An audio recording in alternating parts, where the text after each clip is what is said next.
suis Élisa Guillot, la coach qui réconcilie enfin les profils en reconversion et les entreprises. Ex-recruteuse, j'avais une carrière, un job, un salaire hyper confortable, sauf que après plus de 10 ans dans ce métier, je ne m'épanouissais plus vraiment. Et dans mon parcours de reconversion, je me suis heurtée à des dispositifs trop rigides, trop classiques, qui manquaient de concret et surtout qui ne m'accompagnaient pas vers du résultat. Et en fait, je me suis rendu compte que je suis loin d'être la seule. C'est là que j'ai décidé de créer Matchworker. C'est un accompagnement adapté en reconversion pour les personnes de la génération Y qui veulent du sens, du concret, qu'on leur parle franchement, mais surtout qui veulent réussir.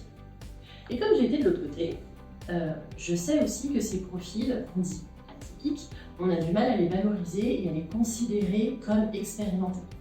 Et du coup, j'accompagne aussi les managers, les RH, les recruteurs à transformer leur stratégie en écosystème inclusif pour les aider à recruter, intégrer, mais surtout fidéliser ces profils qui sont en fait une grande richesse dans le monde du travail.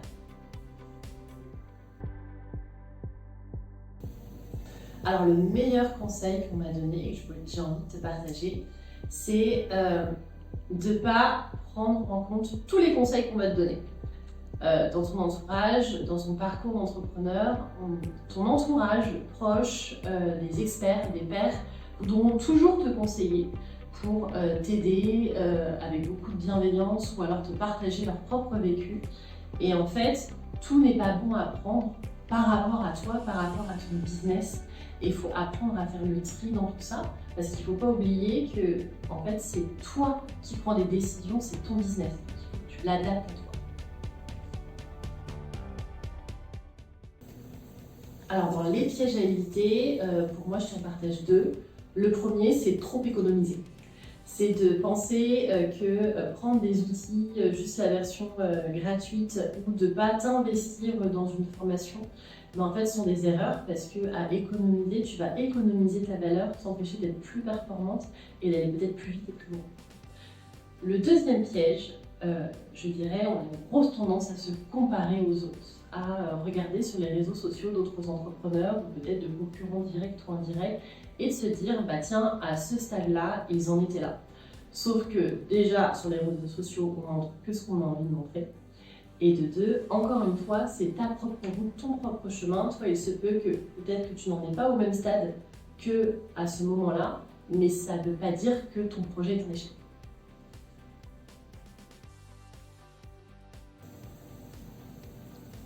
Actionnel en un mot, je dirais entraîne.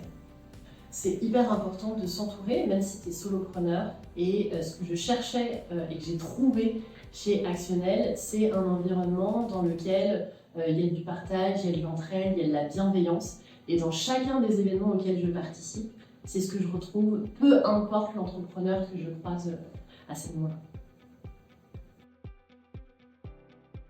Alors, un mot pour les entrepreneuses qui ont envie de se lancer, bravo. Tu as choisi le chemin qui n'était pas le plus facile, mais tu vas voir, tu vas vraiment t'épanouir comme jamais, tu vas découvrir plein de choses de toi que tu n'avais pas encore conscience.